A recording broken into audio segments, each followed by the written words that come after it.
everyone! So Phase 4 is launched and with it has come a crazy number of changes. I think we expect every phase to change things naturally, but it's been a pretty high level of micromanagement going on from what I can see. Phase 4 is the first time we're reaching level 60 and season discovery.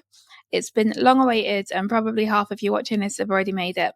Myself, I'll be lucky to reach 60 before phase 12 rate I'm going. So one of the best things about Season of Discovery crafting, in my opinion, was the supply crates, really helping to keep everything relevant. There was just something so happy and wholesome about crafting and selling hundreds of brown linen robes. Well, as wholesome as price gouging can ever be, really. I was disappointed then when supply crates were dropped. That was back in phase 3, I guess. You might get one or two people looking to bring their supply crate rep up to date, and it's still profitable to hand in some mid-tier boxes, but unfortunately, I'm going to bite the bullet here and declare low-tier crafting is basically dead right now in Season Discovery. This is a massive shame for any late joiners to Season of Discovery. It's hard enough being behind on level, but it's pretty difficult to catch up on gold now too. But generally, if you were enjoying the supply crates and you're coming back for phase 4, that one has unfortunately, the low tier crafting has unfortunately, gone. Moving swiftly on though, there are some other alchemy changes that are going to impact you in phase 4. So 18 hours before the phase dropped, we were given a heads up that now you have a guaranteed proc of 1 extra every time you transmute with the transmute mastery bonus. You can still proc up to 4, but you get 1 extra every time. So every alchemist can and should be a transmutation master. You can do the quest as well as doing the other one as well. So while this change definitely did seem to have good intentions, I know that players who have been holding Arcanite bars, and they're taking this one as a bit of a slap in the face. Season of Discovery developer Zareen had a few things to say around this.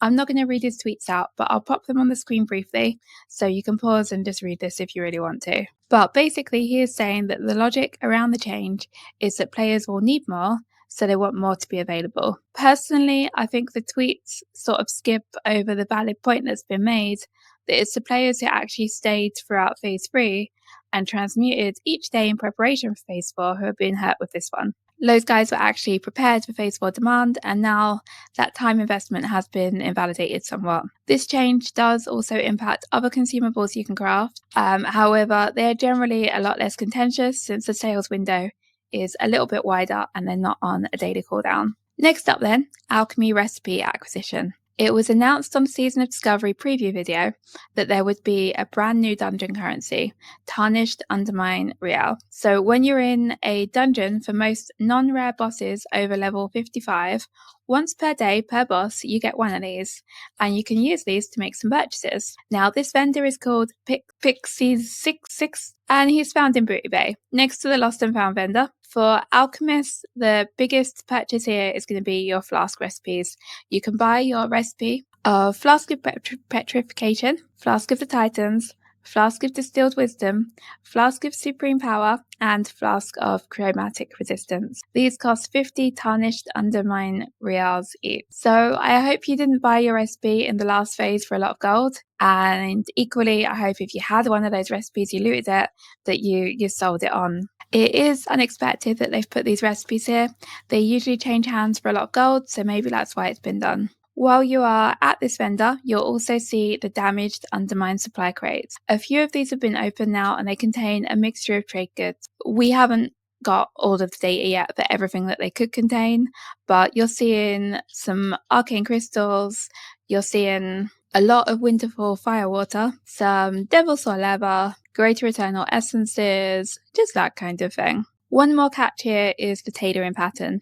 Like the flask recipes, it does appear to be bind on equip, and you can use this to upgrade runecloth bags to 18 slots. So you should definitely consider looking at this one for any ult. Last up then is a quick look at the fire resistance and raid consumables. Now I say quick because right now we don't have any information really for the raid consumables yet. But based on other phases, I'm assuming that there will be some things coming in. So based on other phases, I'd expect a potion to be used as currency or an upgrade to hand in. Maybe some new flasks, but right now I haven't seen any new potions or flasks. The fact that the flask recipes were put onto the vendor leads me to believe they are going to be relevant and flasks won't be touched, or At least if they are, they'll be touched quite lightly in this phase. That does leave fire resistance though. Now, a lot of emphasis has been put on fire resistance gear. I've not seen much at all so far on fire resistance consumables. So I would be ready for these to be big in phase 4, either being used to hand in to get an upgraded version or just being used as they are. But equally, I would be ready for them to be completely useless in phase 4. Like, I'd say the chances are literally equal. I honestly can't emphasize this enough. In the run up to Molten Core, I'm going to be selling the hype because I don't trust WoW Classic not to hotfix fire resist consumables 2 hours before Molten Core launches to, I don't know, self-destruct as you enter the instance. Like, anything's possible at this point. So definitely, fire resistance consumes should be a big hype item. But really, really proceed with caution. They've changed everything in Season Discovery. Don't fall for this again. So that is my Alchemy Phase 4 overview completed. I hope Phase 4 is going well for you so far and that you're having a great time and making loads of gold. If you enjoyed this video and like to see more from me, then please do remember to like and subscribe. I really, really appreciate it. Thanks a lot. Bye.